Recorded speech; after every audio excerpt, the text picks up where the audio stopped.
கர்த்தருடைய பரிசுத்த நாமத்திற்கு நன்றி. இன்றைக்கும் உங்கள் மத்தியில் தேவனுடைய வார்த்தையை இந்த தொலைக்காட்சி வாயிலாக உங்களோடு பகிர்ந்து கொள்வதற்கு தேவன் கொடுத்த இந்த தருணத்திற்காக தேவனுக்கு நன்றி செலுத்துகிறேன். நீங்கள் எல்லாம் நன்றாக இருப்பீர்கள் என்று நாங்கள் நினைக்கிறோம். கர்த்தரை விசுவாசித்து ஹல்லேலூயா உங்கள் முன்பாக நிற்கிறோம். தேவன் பெரிய காரியங்களை இன்றைக்கும் உங்கள் மேல் செய்வாராக. ஹல்லேலூயா. இன்றைக்கு 2 காரியங்களை உங்களோடு பகிர்ந்து கொள்ள வாஞ்சிக்கிறேன். ஒன்று நோவாவை பற்றி உங்களுக்கெல்லாம் தெரிந்த ஒரு காரியம், மற்றொன்று மோசேயை பற்றி ஒரு சில சம்பவங்களை சொல்லி இந்த நாளில் ஆண்டவருடைய வார்த்தையை உங்களுக்கு கொண்டு வருகிறேன். ஹல்லேலூயா. முதலாவது நோவாவை பற்றி பார்ப்போம். நோவாவை பற்றி ஆதியாகமம் அதிகாரத்தில் சொல்லப்பட்டிருக்கிறது. 6ஆம் அதிகாரம் 5 முதல் 9ஆம் வசனம் இவ்வாறு சொல்லுகிறது: மனுஷனுடைய அக்கிரமம் பூமியில் பெருகினது என்றும் அவன் இருதயத்து நினைவுகளின் தோற்றமெல்லாம் நித்தமும் பொல்லாதது என்றும் கர்த்தர் கண்டு தாம் பூமியிலே மனுஷனை உண்டாக்கினதற்காக கர்த்தர் மனஸ்தாபப்பட்டார். அது அவர் இருதயத்துக்கு விசனமாயிருந்தது. அப்பொழுது கர்த்தர், நான் சிருஷ்டித்த மனுஷனை பூமியின் மேல் வைக்காமல் மனுஷன் முதற்கொண்டு மிருகங்கள், ஊரும் பிராணிகள், ஆகாயத்து பறவைகள் பரியந்தவும் உண்டாயிருக்கிறவர்களை நிக்கிரகம் பண்ணுவேன். நான் அவர்களை உண்டாக்கினது எனக்கு மனஸ்தாபமாயிருக்கிறது என்றார். நோவாவுக்கோ கர்த்தருடைய கண்கள் கிருபை கிடைத்தது. நோவாவின் வம்ச வரலாறு: நோவா தன் காலத்தில் இருந்தவர்களுக்குள்ளே நீதிமானும் உத்தமனுமாயிருந்தான். நோவா தேவனோடு சஞ்சரித்து கொண்டிருந்தான். பாருங்கள், இந்த நோவா வாழ்ந்த காலத்தில் தேவன் மனிதனை இந்த உலகத்தில் உண்டாக்கி இந்த உலகத்தில் அவனுக்கு தேவையான எல்லாவற்றையும் கொடுத்து அவன் வாழ வைத்தார். எப்படியாக வாழணும், நீதி நியாயமாக வாழணும் என்று சொல்லி தேவன் மனுஷனை ஹல்லேலூயா அப்படியாக நேசித்து இந்த உலகத்தில் வைத்தார். ஆனால் நாட்கள் போக போக உலகத்தில் வாழ்ந்த மக்கள் ஆண்டவரை விட்டு விலகி தான் மனதில் தோன்றின பிரகாரமாக வாழத் தொடங்கினார்கள். அவருடைய அத்தனை உபச்சாரங்கள், வேசித்தனங்கள் ஒருவரும் ஆண்டவருடைய பார்வையில் அந்த நாட்களில் ஆண்டவர் சொல்லுகிறார், நான் இந்த மனுஷனை படைத்ததற்காக நான் மனஸ்தாபப்படுகிறேன். அப்படியாக அவர் உள்ளம் அவ்வளவு கலங்கினது. அப்படியாக அந்த பூமியின் கீழ் வாழ்கிற ஒவ்வொரு மனிதனும் தேவனை விட்டு விலகி வாழ்ந்து கொண்டிருந்தான். ஹல்லேலூயா. அப்பொழுதுதான் ஆண்டவர் நினைக்கிறார், அவர் மனஸ்தாபப்பட்டு கலங்கி நிற்கிறார். ஹல்லேலூயா. ஒரு மனிதனும் ஹல்லேலூயா ஆண்டவர் சொல்லுங்க, எல்லா மனுஷனும் ஆண்டவரை விட்டு விலகி ஆண்டவருக்கு விரோதமான துர்க்கிரியைகள் நடந்து கொண்டிருக்கிறார். அவர்களுக்கு மனஸ்தாபமாக இருந்தது. அப்பொழுது ஆண்டவர் நினைக்கிறார், நான் படைத்த இந்த மனிதனை நான் அழிப்பேன். ஹல்லேலூயா. இந்த உலகத்தை நான் மனஸ்தாபப்படுகிறேன். அப்படியாக இந்த பாவம் பெருகினது என்று சொல்லி ஆண்டவர் சஞ்சலப்படுகிறார். அந்த நேரத்தில் ஆண்டவர் சொல்லுகிறார், மனுஷனை மட்டுமல்ல, அந்த நாட்கள் மனுஷன் செய்த கொடுமையின் நிமித்தம் அந்த உலகத்தில் உள்ள எல்லா ஊரும் பிராணிகள், பறவைகள், எல்லா மிருகங்கள் எல்லாவற்றையும் அழிக்க அப்படியாக ஆண்டவர் சித்தம் கொள்கிறார். அந்த நேரத்தில் ஆண்டவர் ஹல்லேலூயா நோவாவுக்கு கர்த்தருடைய கண்களில் கிருபை கிடைத்தது. வேதம் சொல்லுகிறது, ஒரு பக்கம் அத்தனை மனுஷர்களும் பாருங்கள் பாவத்தில் வாழ்ந்து கொண்டிருக்கிறார்கள்.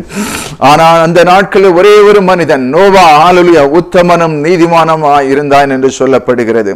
ஹல்லேலூயா. அதனால் உத்தமனும் நீதிமானமாய் இருந்த ஹல்லேலூயா நோவாவினிடத்தில் ஆண்டவர் இறங்கி வருகிறார். ஆண்டவர் நோவாவிடத்தில் சொல்லுகிறார், ஹல்லேலூயா, நான் இந்த ஜனங்களை அழிக்கிறேன். ஹல்லேலூயா. ஹல்லேலூயா. அவருடைய எனக்கு விசனமாய் இருக்கிறது என்று சொல்லி நோவாவோடு இடைபடுகிறார். ஹல்லேலூயா. நீ ஒரு உடன்படிக்கை நோவாவோடு பண்ணுகிறார் என்றால் ஆண்டவர் அவர் நீதிமானும் உத்தமனுமாய் இருந்ததனால் ஆண்டவர் உடன்படிக்கை பண்ணி ஆண்டவர் என்ன சொல்கிறார் என்றால், உனக்கு ஒரு பேழையை உண்டு பண்ணி நான் இந்த உலகத்தை ஹல்லேலூயா நான் அழிக்க போகிறேன். ஆனால் நீ ஒரு பேழையை உண்டு பண்ணி அதில் ஹல்லேலூயா நீயும் உன் மனைவியும் உன் குமாரரும் மனைவிகளும் அந்த பேழைக்குள் உங்களை பிரவேசிக்க செய்து தப்புவிப்பேன் என்று சொல்லி ஒரு உடன்படிக்கையை நோவாவோடு சொல்லுகிறார். பாருங்கள், நோவோடு சொல்லி பாருங்கள், இதை நாம் பார்க்கும்போது எல்லா மனிதர்களும் ஹல்லேலூயா தேவனை விட்டு விலகி இருந்த போது ஒரே ஒரு மனிதன் மட்டும் நீதியாக ஹல்லேலூயா வாழ நேர்ந்தது. ஹல்லேலூயா. இன்றைக்கும் இதை பார்த்து கொண்டிருக்கிற பிள்ளைகளே, இந்த உலகம் ஹல்லேலூயா அநேக சொல்ல கேட்கிறோம், இந்த உலகத்தில் ஹல்லேலூயா உத்தமமாய் நீதியாய் இந்த நாட்கள் வாழ முடியுமா, தேவனுக்கு பிரியமாய் பரிசுத்த வாழ முடியுமா என்று பலர் சிந்தை கொள்கிறார்கள். ஆனால் ஹல்லேலூயா பாருங்கள், அந்த நாட்களும் இதே மாதிரி ஆரம்பித்தான்.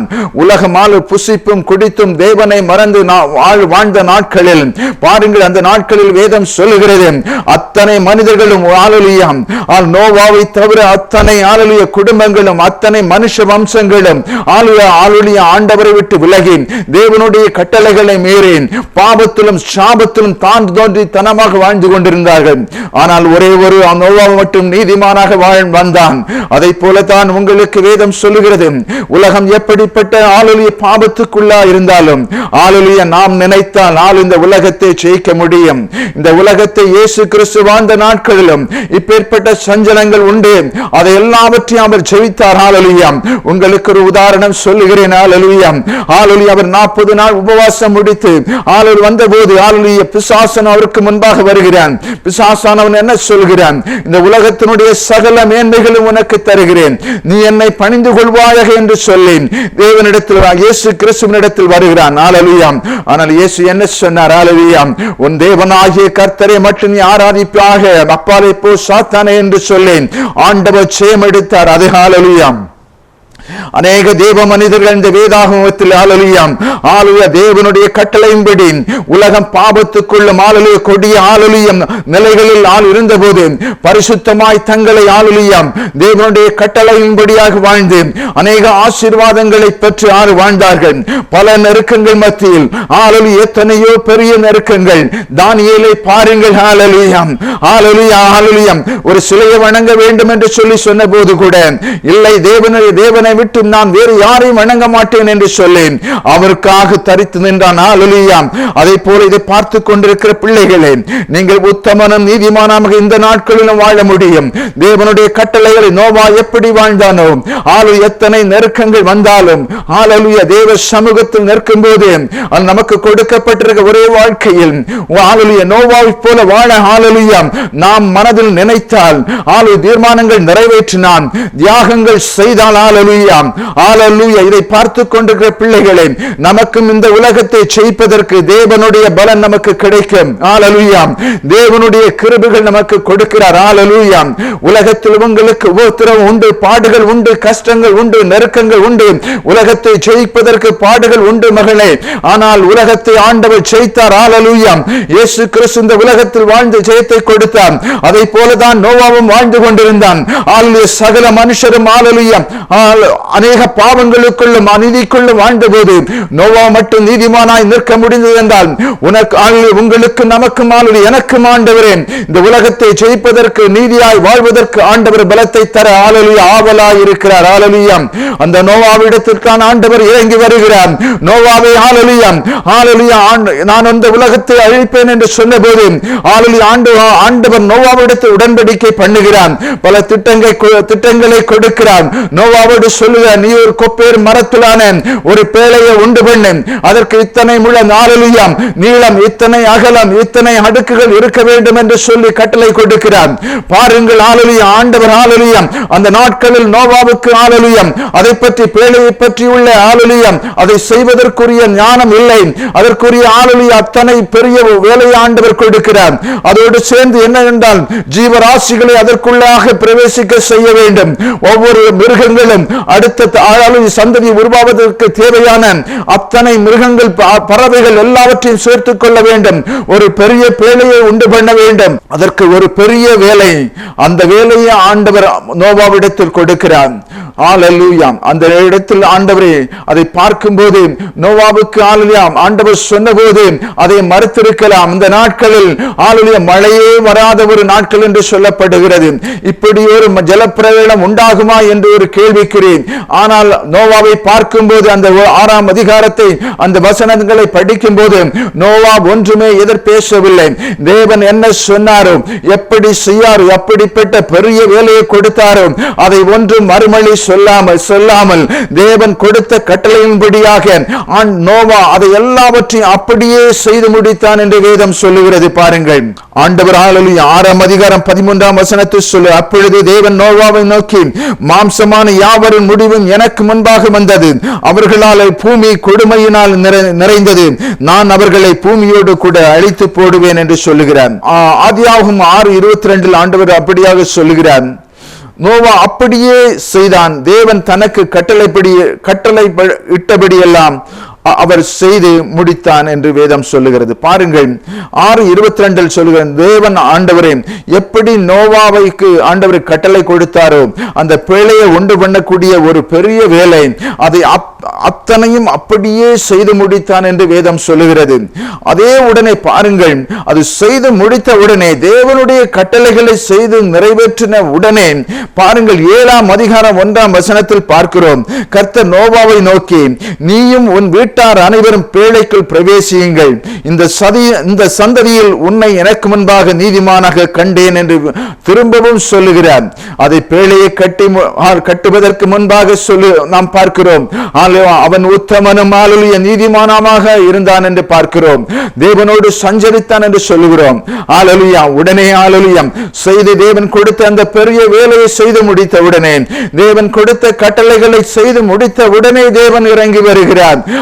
என்றைக்கு செய்து முடித்தானோ வேதம் சொல்லுகிறது 6:22 செய்து முடித்த உடனே ஆண்டவர் 7ஆம் அதிகாரம் 1ஆம் வசனத்தில், நீ உன் வீட்டாரும் அனைவரும் பேழைக்குள் பிரவேசியுங்கள், இந்த சந்ததியில் உன்னை எனக்கு முன்பாக நீதிமானாக கண்டேன். ஹல்லேலூயா. பாருங்கள், ஆண்டவர் ஒரு கட்டளைகளை இதுவும் ஹல்லேலூயா செய்து சொல்லியபடி செய்து முடித்த உடனே நோவாவோடு இடைபடுகிறார். ஹல்லேலூயா. இந்த பேழைக்குள் நீயும் ஹல்லேலூயா சொல்லுகிற ஆண்டவர் என்ன சொல்லுகிறார் என்றால், நோவாவே நீயும் உன் மனைவியும் உன் குமாரனும் குமாரத்திகளும் இதற்குள் பிரவேசியுங்கள் என்று சொல்லேன். ஆண்டவர் சொல்லுகிறார், இன்னும் 7 நாட்கள் சென்ற பின்பு பெரிய ஜலப்பிரளயம் உண்டாக போகிறது. நீங்கள் அதனால் நீங்கள் உள்ளே பிரவேசியுங்கள் சொல்லி ஆண்டவர் சொல்லி கட்டளை கொடுக்கிறார். பாருங்கள், அப்படியாக சொல்லி முடித்தவுடனே அநேக ஊரும் பிராணிகள் ஜோடு ஜோடாக எல்லாவற்றையும் உட்பிரவேசிக்க செய்து நோவா தேவன் கட்டளையிட்டபடியாக அந்த பேழைக்குள் பிரவேசிக்கிறான். தேவன் சொல்லியபடி 7 நாட்கள் சென்றவுடனே மகா ஜலப்பிரளயம் உண்டாகிறது. வேதம் சொல்லுகிறது 40 நாட்கள் மழை.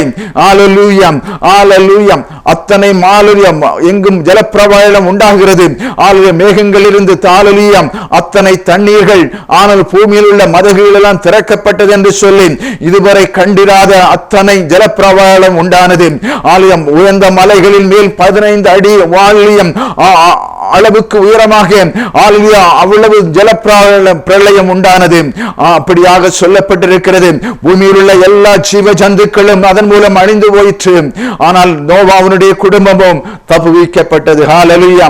ஒரே ஒரு நீதிமான் நிமித்தம் பாருங்கள், அவன் செய்த நீதியின் நிமித்தம் இதை பார்த்து கொண்டிருக்கிற பிள்ளைகளை, நீங்கள் உங்கள் குடும்பத்தில் ஒரே ஒரு நீதிமானாக இருந்தான்.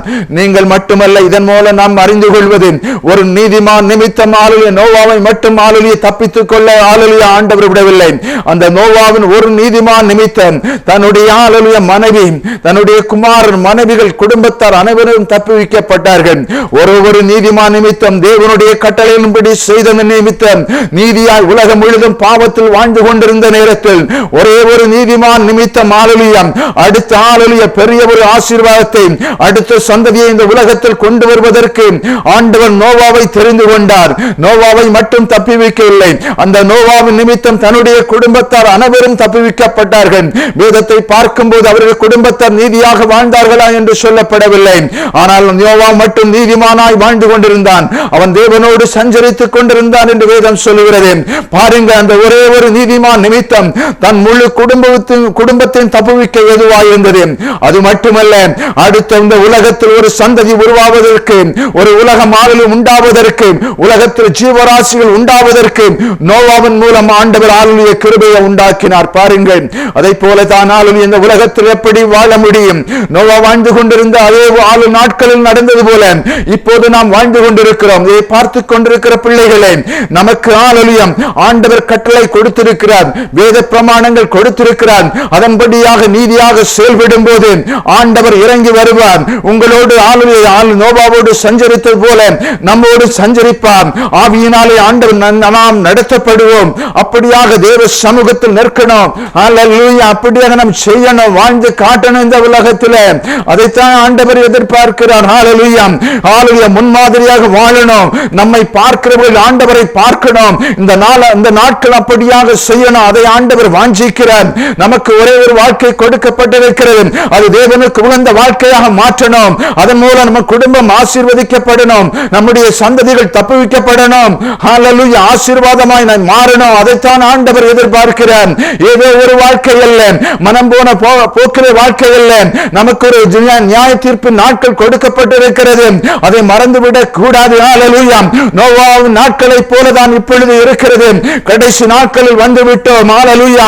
ஆண்டவருக்கு உகந்த ஒரு வாழ்க்கை, தேவனுக்காக நிற்கிற வாழ்க்கை, தேவனுக்காக தியாகங்களை அனுபவிக்கிற வாழ்க்கை, ஒரு அடுத்த ஒரு எழுப்புதலை கொண்டு வருகிற வாழ்க்கை, எழுப்புதலை பற்ற வைக்கிற ஒரு வாழ்க்கை நமக்கு தேவை. ஹல்லேலூயா. அதைத்தான் ஆண்டவர் எதிர்பார்க்கிற நாட்களில். ஹல்லேலூயா. மகனே மகளே, மறந்து விடாதே. நீ செய்கிற நீதிகள் ஒரு நாளும் மறந்து விட மாட்டார் இயேசு கிறிஸ்து. அதை ஹல்லேலூயா ஆண்டவருடைய கட்டளையின்படி நடக்கும்போது ஆண்டவர் ஹல்லேலூயா உடனே இறங்கி வருவான். நோவாவிடத்தில் தேவன் கொடுத்த திட்டத்தை நிறைவேற்றின உடனே தேவன் கடந்து வருகிறார். ஹல்லேலூயா. ஹல்லேலூயா. ஆதியாகமம் 7ஆம் அதிகாரம் 1ஆம் வசனம் நாம் வாசித்தது போல ஹல்லேலூயா ஆண்டவர் சொல்றார். ஹல்லேலூயா. நீயும் ஹல்லேலூயா உன் குடும்பத்தாரும் ஹல்லேலூயா பேழைக்குள் பிரவேசியுங்கள், உங்களை தப்பித்துக் கொள்ளுங்கள். அதைப் போல தேவனுடைய கட்டளைகளை யாரெல்லாம் நிறைவேற்றுகிறார்களோ, அதன்படியாக செய்ய யாரெல்லாம் முற்படுவார்களோ, ஹல்லேலூயா ஒவ்வொருவரும் ஹல்லேலூயா ஆண்டவருடைய கிருபை, ஆண்டவருடைய ஆசீர்வாதங்கள், ஆண்டவர் நம்மை உயர்த்துகிற விதங்கள் ஹல்லேலூயா அது ஆச்சரியமாய் இருக்கும். நடத்துகிற விதம் ஆச்சரியமாய் இருக்கும். அதனால் ஆண்டவருக்காக வாழணும், பரிசுத்தமாய் நிற்கணும். ஹல்லேலூயா. இந்த நாட்களிலே ஹல்லேலூயா ஒரு நோவாவை போல நாம் வாழணும். ஹல்லேலூயா. அதனால் தான் இதை பார்த்து கொண்டிருக்கிற பிள்ளைகளை நீங்க மறந்துவிடக் கூடாது. ஹல்லேலூயா. நோவாவின் சரித்திரத்தை மறந்துவிடக் கூடாது. ஒரு நோவாவை போல நான் வாழுவேன் என்று இன்றைக்கு இதை பார்த்து கொண்டிருக்கிற பிள்ளைகள் இருக்கணும். ஹல்லேலூயா. ஒருவேளை பிள்ளைகள் இன்றைக்கு ரட்சிக்கப்படாமல் இருக்கலாம். உங்கள் நிமித்தம் அந்த ரட்சிப்பு உண்டாகும். ஹல்லேலூயா. நோவாவின் நிமித்தம் ஹல்லேலூயா குடும்பம் தப்புவிக்கப்பட்டது போல உங்க குடும்பத்தின் அங்கத்தினர்கள் தப்புவிக்கப்படுவார்கள். அவர்கள் உயர்த்தப்படுவார்கள். அவர்கள் வாழ்ந்திருக்க செய்வார். ஹல்லேலூயா. ஹல்லேலூயா. அதைப் போல நாம் வாழ்ந்து காட்டணும். ஹல்லேலூயா. அடுத்ததாக நாம் பார்க்கும்போது மோசேயுடைய ஒரு ஹல்லேலூயா உபாகமம் 9ஆம் அதிகாரத்தை நாம் பார்ப்போம். மோசேயுடைய ஒரு சம்பவத்தை கூட உங்கள் முன் பகிர்ந்து கொள்ள விரும்புகிறேன். ஹல்லேலூயா. பாருங்கள், ஆண்டவர் இஸ்ரவேல் மக்களை எகிப்து தேசத்தின் அடிமைத்தனத்திலிருந்து கூட்டிக் கொண்டு வருகிறார்.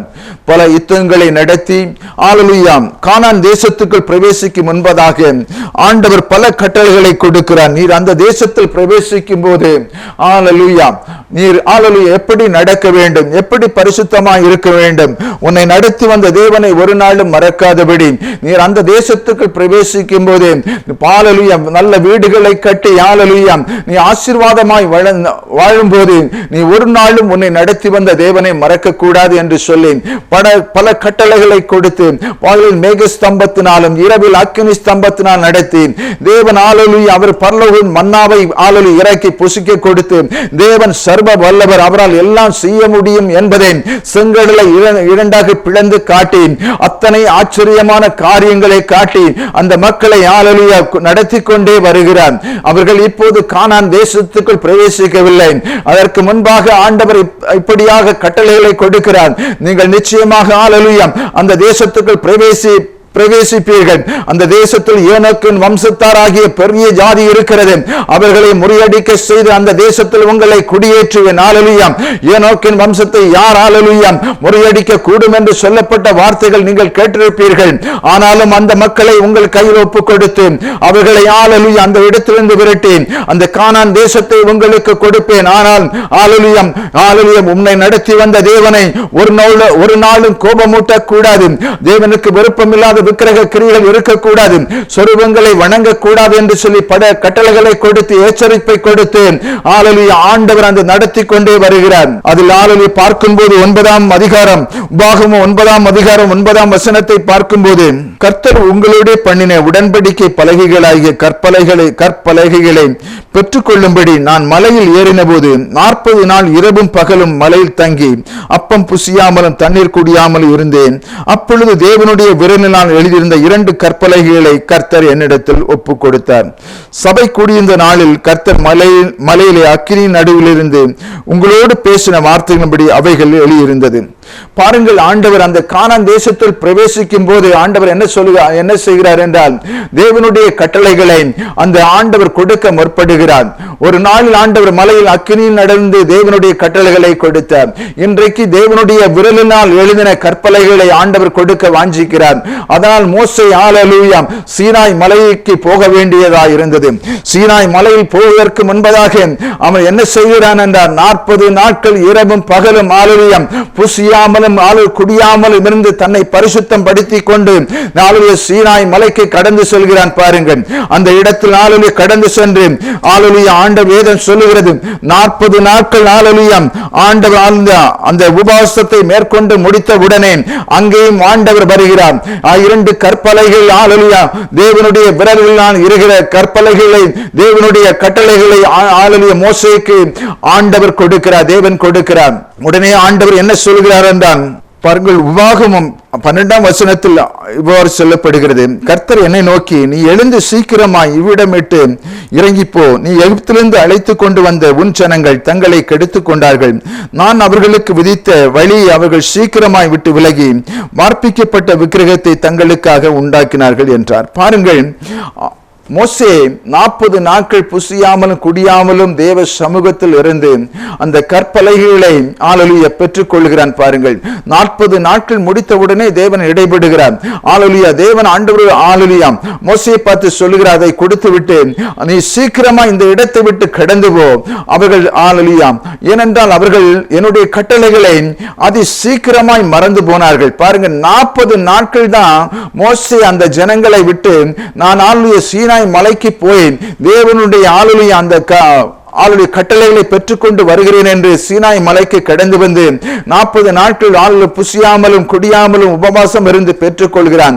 இந்த 40 நாட்களிலே பார்க்கிறோம் அவர்கள் தேவனை ஆளை விட்டு விலகி போனார்கள். உடனே ஆண்டவர் சொல்லுவார், இந்த பிரமாணங்களை வாங்கி கொண்டு நீ சீக்கிரமாய் கடந்து போ. ஹல்லேலூயா ஆண்டவர் சொல்லுகிற மற்றும் அப்படியாக என்ன சொல்கிறான் என்றால், இந்த ஜனத்தை நான் அழிப்பேன். பாருங்கள், இவர்கள் சீக்கிரமாய் என்னுடைய பிரமாணத்தை இந்த வெகு சீக்கிரமாய் இவ்வளவு நான் எச்சரிப்பு கொடுத்து இவ்வளவு ஆளு சொல்லியும் இவர்கள் சீக்கிரமா இந்த 40 நாட்களிலே என்னை மறந்து போனார்கள். பார், அதனால் இந்த ஜனத்தை நான் அழிப்பேன். மோசேயோடு சொல்லுகிறான், இந்த ஜனத்தை காட்டிலும் உனக்கு பெருத்த ஜாதியை உன்னை அதிபதியாக உன்னை வைப்பேன், அதிகாரியாய் உன்னை வைப்பேன், இந்த ஜனத்தை அழிப்பேன் என்று சொல்லி மோசேயோடு சொல்லுகிறார். மோசே ஒன்றுமே பார்க்கும் போது அந்த 6ஆம் அதிகாரம் அந்த 9ஆம் அதிகாரம் உபாகமத்தை பார்க்கும் போது ஆண்டவருக்கு எந்த மறுமொழியும் கொடுக்கவில்லை மோசே. ஆண்டவர் இடைபடுகிறார், நீ சீக்கிரமாய் கடந்து கீழே சொல் என்று சொன்னபோது மேலும் ஆண்டவர் பேசினார். சொன்னது போல இந்த ஜனத்தை நான் அழிப்பேன் என்று சொன்னது போல ஆண்டவர் மோசே ஒன்றுமே மறுமுத்தரவு சொல்லாமல் கீழே இறங்கி வருகிறான். பார்க்கும்போது வார்ப்பிக்கப்பட்ட கன்றுக்குட்டியை உண்டு பண்ணேன். அவர்கள் அதனை செய்து கொண்டிருந்தார்கள். இதை பார்த்தவுடனே மோசேக்கு உள்ளம் கலங்கி போனது. அவனால் பொறுத்துக் கொள்ள முடியவில்லை. அவன் வைத்திருந்த 2 கற்பலைகள் அப்படியே போட்டு தன்னை அறியாமலே உடைத்து போடுகிறான். இந்த ஜனம் இவ்வளவு சீக்கிரமாய் தேவனை மறந்து போனதேன் என்று விசனம் கொள்கிறான். அவனால் தாங்க முடியவில்லை. அவனை தெரியாமலே கைகளை போட்டு உடைத்து போடுகிறான். பாருங்கள், ஹல்லேலூயா. உடனே அவன் மோசே என்ன செய்கிறான் என்றால், பாருங்கள், இந்த இடத்திலும் மோசே உடனே அடுத்து 40 நாள் உபவாசம் போடுகிறான். 40 நாட்கள் பாருங்கள், மலையில் 40 நாட்கள் உபவாசம் முடித்து தேவனுடைய கற்பலைகளை இந்த பிரமாணங்களை பெற்றுக்கொண்டு கீழே வருகிறான்.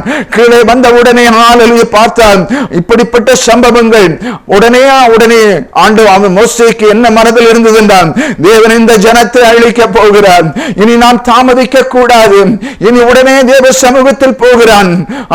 40 நாட்கள் திரும்ப உபவாசம் போடுகிறான். அதை பார்க்கும்போது 40 நாட்கள் தேவ சமூகத்தில் இருந்து மன்றாடுகிறான். அல்லும் பகலும் குடிக்காமல் பாருங்கள், இந்த ஜனத்தை அழிக்க போகிறார், இந்த ஜனத்தை நான் தப்புவிக்க வேண்டும், ஹalleluya, தேவ சமூகத்தில் நிற்க வேண்டும் என்று சொல்லி தேவனிடத்தில் மன்றாடுகிறான். ஆண்டவர் அந்த விண்ணப்பத்தை கேட்டார் என்று வேதம் சொல்லுகிறது. ஹalleluya. 9ஆம் அதிகாரம் 19ஆம் வசனம் இவ்வாறு சொல்கிறது, கர்த்தர் உங்களை அழிக்கும்படி உங்கள் மேல் கொண்டிருந்த கோபத்திற்கு உக்கிரகத்திற்கும் பயந்திருந்தேன். கர்த்தர் அந்த முறையும் என் மன்றாட்டை கேட்டார். ஹalleluya. அந்த ஹalleluya 40 நாட்கள் திரும்பவும் உபவாசம் இருந்தது. அந்த மன்றாட்டையும் ஆண்டவர் கேட்டார் என்று வேதம் சொல்லுகிறது. பாருங்கள், இந்த மோசே ஹalleluya அவர்களை ஹalleluya விட்டு இருக்கலாம், அவர்களை மறந்து ஹalleluya ஆண்டவர் சொன்னார். பாருங்கள், மோசேயினுடைய இருதயத்தை ஹalleluya நான் இந்த ஜனத்தை காட்டிலும் பெருத்த ஜாதிகளுக்கு உன்னை அதிபதியாக்குவேன் என்று சொன்ன போல அதை ஏற்றுக்கொண்டிருக்கலாம். ஆனால் மோசே அப்படி இல்லை, இந்த ஜனம் அழிந்து விடக் கூடாது என்று சொல்லி மீண்டும் 40 நாட்கள் தேவ சமூகத்தில் உபவாசம் இருக்கிறான். பாருங்கள் ஹalleluya, எத்தனை ஹalleluya ஒரு தாகம், தன்னுடைய ஹalleluya மக்கள் அழிந்து விடக் கூடாது, தேவனுடைய கிருபையை பெற்றுக் கொள்ள வேண்டும் என்று சொல்லி பாருங்கள், தன்னுடைய ஜனத்திற்காக எத்தனை தியாகம். ஹalleluya, இதை பார்த்து கொண்டிருக்கிற பிள்ளைகளை பாருங்கள், ஹalleluya இந்த 2 சம்பவங்கள், ஒன்று நோவாவினுடைய சம்பவம், ஒன்று மோசேயுடைய சம்பவம். ஹalleluya, நோவா பாருங்கள் உத்தமனும் நீதிமானுமாய் இருந்து ஹalleluya ஆண்டவர் அதன் மூலம் தன்னுடைய குடும்பத்தாருக்கு ஒரு ஆளு தப்புவிக்க ஏதுவாய் இருந்தது. நோவாவுடைய நீதியின் நிமித்தம் நோவா மட்டுமல்ல தன் குடும்பத்தார் தப்புவிக்க ஏதுவாய் இருந்தது. இங்கே பார்ப்போம் என்றால் ஹalleluya மோசே ஒரு தலைவன். பாருங்கள் ஹalleluya தேவனோடு சஞ்சரித்த மக்கள், தேவனுடைய அற்புதங்களை கண்ட மக்கள் ஹalleluya பார்க்கிறோம். வெகு சீக்கிரத்தில் 40 நாட்கள் ஹalleluya 40 நாட்களிலே தேவனை மறந்து போனார்கள். 40 நாட்கள் மோசே ஹalleluya தேவனுடைய பிரமாணங்களை பெற்றுக் கொள்வதற்காக சீனாய் மலையில் கடந்து போய் இருக்கிறான். அந்த 40 நாள் உபவாசம் முடித்து வருவதற்குள்ளாக தேவனை மறந்து போனார்கள். ஹalleluya இதை பார்த்து கொண்டிருக்கிற பிள்ளைகளே, தேவனுடைய வார்த்தைகளை கேட்கிறோம், தேவனுடைய ஹalleluya கட்டளைகளை நாம் படிக்கிறோம், ஹalleluya அநேக ஜெபங்கள் கலந்து கொள்கிறோம், ஆனால் வெகு சீக்கிரத்தில் மறந்து போகிறோம். ஹalleluya நீங்கள் அப்படி மறக்க கூடாது. நீங்கள் ஹalleluya இந்த சம்பவத்தை நினைத்துக் கொள்ளுங்கள். ஹalleluya ஆண்டவர் மனஸ்தாபப்படுவார். எப்படிப்பட்டார், இந்த ஜனங்கள் சீக்கிரத்தில் என்னை விட்டு விட்டார்கள் என்று சொல்லி மோசேயோடு தங்களுடைய மனஸ்தாபத்தை கொட்டுகிறார். இவர்கள் எப்படி 40 நாட்களில் என்னை மறந்தார்கள், செங்கடலை பிளக்க செய்த என்னை எப்படி ஹalleluya என்னை இவ்வளவு சீக்கிரமாய் மறந்து போனார் என்று சொல்லி அந்த இடத்தில் துக்கம் கொள்ளுகிறார். அதை போலதான் இதை பார்த்து கொண்டிருக்கிற பிள்ளைகளே, இன்றைக்கு தேவனுடைய வார்த்தை உங்களுக்கு நேராய் வந்து கொண்டிருக்கிறது. அவர் சர்வ வல்லமை உள்ள தேவன், இன்றைக்கும் அதே அற்புதங்களை செய்ய வல்லவராய் இருக்கிறார். ஹalleluya தேவன் அவ்வளவு சர்வ வல்லவர் என்பதை உங்களுக்கு தெரியும் அப்பா. ஹalleluya எல்லாருக்கும் தெரியும். ஏன் நாம் அவரை சீக்கிரமாய் விட்டுவிட வேண்டும்? இந்த உலகத்தில் நம்மளை எப்படி சீக்கிரமாய் விட்டுவிடக் கூடாது, அதில் அப்படியா நிலைத்து நிற்கணும். ஹalleluya ஆண்டவர் சொல்லுகிறார், பாருங்கள் எவ்வளவு சீக்கிரமாய் விட்டு விட்டார்கள். ஹalleluya நான் இவர்களை அழிப்பேன் என்று மனசஞ்சலப்படுகிறான். ஆனால் ஒரு தலைவனாகிய மோசே நிற்கிறான்.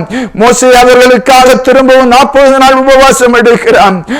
அந்த என் மக்கள் அழியக்கூடாது ஆண்டவரே, ஒரு தருணம் கொடுக்க வேண்டும், இவர்கள் தப்புவிக்க வேண்டும் என்று சொல்லி அதை போலதான் இந்த நாட்கள் உங்களுக்கு முன்னால் இருக்க ஜனங்கள் எத்தனை இடது கைக்கும் வலது கைக்கும் வித்தியாசம் தெரியாத மக்கள் இன்றைக்கு வாழ்ந்து கொண்டிருக்கிறார்கள். உங்களுடைய நீங்கள் ஒரு தலைவனாக நிற்கணும், நீங்கள் உங்க வீட்டுக்குள்ள தலைவனாக எழும்பணும், உங்கள் ஸ்ட்ரீட்டுக்கு தலைவனாக எழும்பணும், நம் தேசத்துக்கு தலைவனாக எழும்பணும்.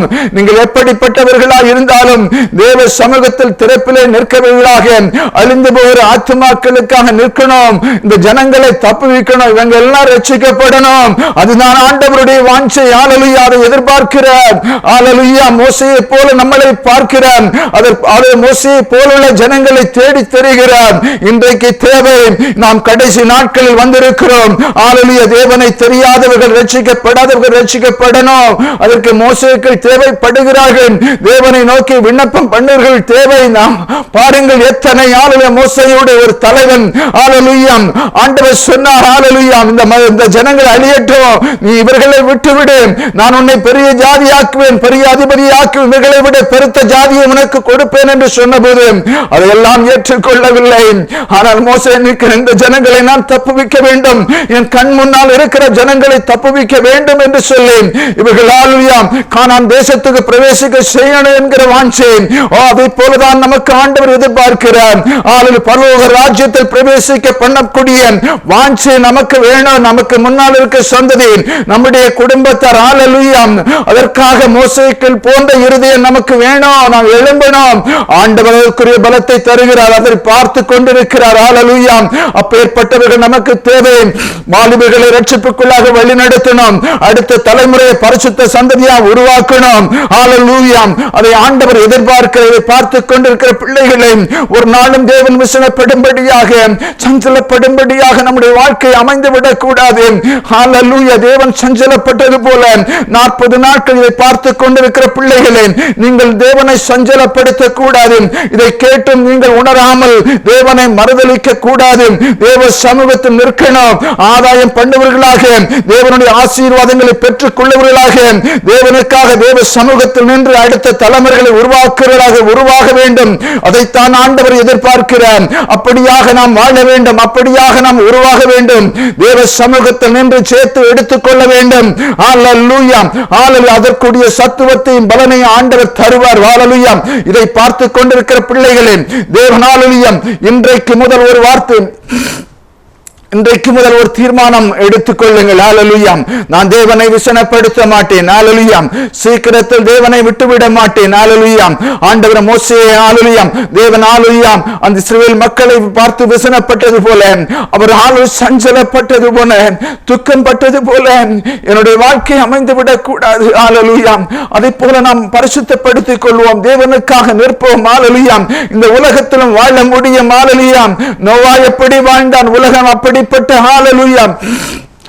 பாவத்துக்குள்ளும் சாபத்துக்குள்ளும் கிடந்து நோவாவால் வாழ முடியும் என்றால், உத்தமனும் நீதிமானமாக வாழ முடியும் என்றால், அதே வல்லமையை நமக்கு தந்திருக்கிறான். அப்படியாக நமக்கு வாழ செய்வார். நமக்கு மனம்தான் வேண்டும். பரிசுத்தம் இல்லாமல் தேவனை தரிசிக்க முடியாது. அதற்காக பரிசுத்தமாய் வாழ வேண்டும். அதற்காக ஒரு தியாகம் தேவை.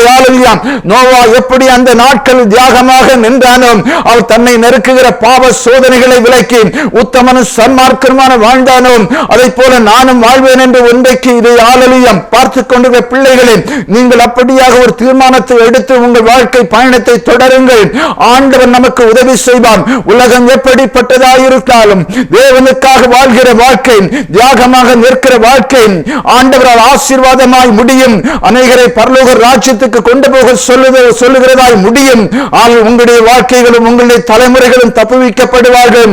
எப்படி நோவாவுடைய நீதியின் நிமித்தம் தன்னுடைய குடும்பம் தப்புவிக்கப்பட்டதும், எப்படி மோசேயுடைய வேண்டுதல் நிமித்தம் தன்னுடைய ஜனங்கள் அழிவிலிருந்து தப்புவிக்கப்பட்டார்களோ, அப்படியாக நம்முடைய வாழ்க்கை பயணம் இருக்க வேண்டும். அப்படியாக நம்முடைய வாழ்க்கை பயணம் முடிய வேண்டும். மோசேக்களை எதிர்பார்க்கிறார், நோவாக்களை எதிர்பார்க்கிறார். அப்படியாக நாம் எழும்புவோம். பார்த்துக் கொண்டிருக்கிற பிள்ளைகளே, நாம் தேவனை ஒரு நாளும் துக்கப்படுத்த விடக்கூடாது. இன்று முதல் ஒரு தீர்மானம் எடுத்து தேவனுக்காக நிற்கணும். ஆண்டவருக்காக ஏதாவது செய்யணும். இந்த தேசத்தை ஆண்டவருக்கு கொண்டு வரணும். அந்த உத்தரவாதம் நமக்கு கொடுக்கப்பட்டிருக்கிறது. அதனால் தான் இந்த வார்த்தை உங்களோடு வந்து கொண்டிருக்கிறது. இதை பார்த்துக் கொண்டிருக்கிற பிள்ளைகளே, நீங்கள் வெட்கப்பட்டு போக மாட்டீர்கள். உங்களுக்கு உலகத்தாருக்கு ஒரு வித்தியாசத்தை ஆண்டவர் காண்பிப்பார். மறந்து விடாதே. நீ எதை இழக்கிறாய், தேவனுக்காக எதை இழக்கிறாயோ அதையெல்லாம் தேவன் கணக்கில் வைத்திருப்பார். நாளென்று வரும் உங்களை அந்த கணக்குக்கு ஒப்ப பலனை கொடுப்பதற்கு மறந்து விடாத மகனே, மகளே, உலகத்துக்கு நேராய் போக வேண்டாம். தேவனுக்கு நேராக தான் தேவ இயேசு கிறிஸ்துவுடைய சிலுவை எடுத்து முன் செல்வோம். இந்த நாட்களில் தேவன் பெரிய காரியங்களை செய்வார். உங்களை கொண்டு பெரிய அற்புதங்களை செய்வார். நீங்கள் ஒரு ஆசீர்வதிக்கப்பட்ட ஒரு வெற்றியுள்ள மகளாய் மகனாய் ஆண்டவர் மாற்றுவார். எல்லா ஆசீர்வாதங்களை தந்து உங்களை அழகு பார்ப்பார். உங்களை பார்க்கிறவர்கள் தேவனை காண்பவர்களாய் மாறுவார்கள். அப்படியாக நம்முடைய வாழ்க்கை இருக்கட்டும். ஆண்டவரை செபிப்போம். ஆண்டவரே, நீர் கொடுத்த வசனத்திற்காக நன்றி. ஆண்டவரே, நாங்கள் நோவாவை பற்றி பார்த்தோம். மோசே ஒரு அழிவில் இருக்கும்போது மோசே செய்த காரியங்களை பார்த்தோம். ஆண்டவரே, இந்த நாட்கள் உலகம் நாட்கள் பொல்லாதவைகளாய் இருந்தாலும் தேவனுக்காக நிற்கிற ஒரு வாழ்க்கை வேண்டும். ஆண்டவரே, தேவனே, எங்கள் பார்த்து கொண்டு ஒவ்வொருவருக்கும் கொடுக்கும்படியாய் செபிக்கிறோம். உலகம் எப்படிப்பட்டதாக இருந்தாலும் தேவனுக்காக நிற்கிற ஒரு வாழ்க்கையை பார்த்து கொண்டு பிள்ளைகளுக்கு கொடுக்கணும் டாடி. ஹல்லேலூயா, ஹல்லேலூயா. தன்னுடைய குடும்பம் அழிவில் போய் கொண்டிருந்த போது, தன்னுடைய சந்ததி அழிவில் போய் கொண்டிருந்த போது மோசே எப்படி திறப்பிலே நின்றானோ, 40 நாட்கள் அழுது புலம்பி புசியாமலும் குடியாமலும் தேவ சமூகத்தில் இருந்து மன்றாடி தேவனுடைய இரக்கத்தை பெற்றுக் கொண்டானோ, அதை போல அழிந்து போகிற ஆத்துமாக்களுக்காக, தன்னுடைய ஹல்லேலூயா குடும்பத்தாருக்காக, தன் ஜன பந்துக்களுக்காக, இந்த தேசத்திற்காக அழுது புலம்புவதாக திறப்பிலே நிற்கிறவர்களாக ஒவ்வொருவரையும் தெரிந்து கொள்ளும்படியா செபிக்கிறோம். அதற்குரிய ஆண்டுல பலனையும் சத்துவத்தையும் கொடுக்கும்படியா செபிக்கிறோம் டாடி. இந்த உலகத்தை ஜெயிப்பதற்கு தேவனுடைய வல்லமைகளை கொடுத்தரலாம். இதை பார்த்து கொண்டிருக்கிற பிள்ளைகளுக்கு அப்படிப்பட்ட வல்லமைகளை கொடுக்கணும். நீர் அவர்களை உயர்த்தணும். அவர்களுடைய ஆளுலியம் உள்ளத்தின் விசாரங்களை ஆராய்ந்து அறிகிற தேவன், அதை எல்லாவற்றையும் மாற்றணும் டாடி.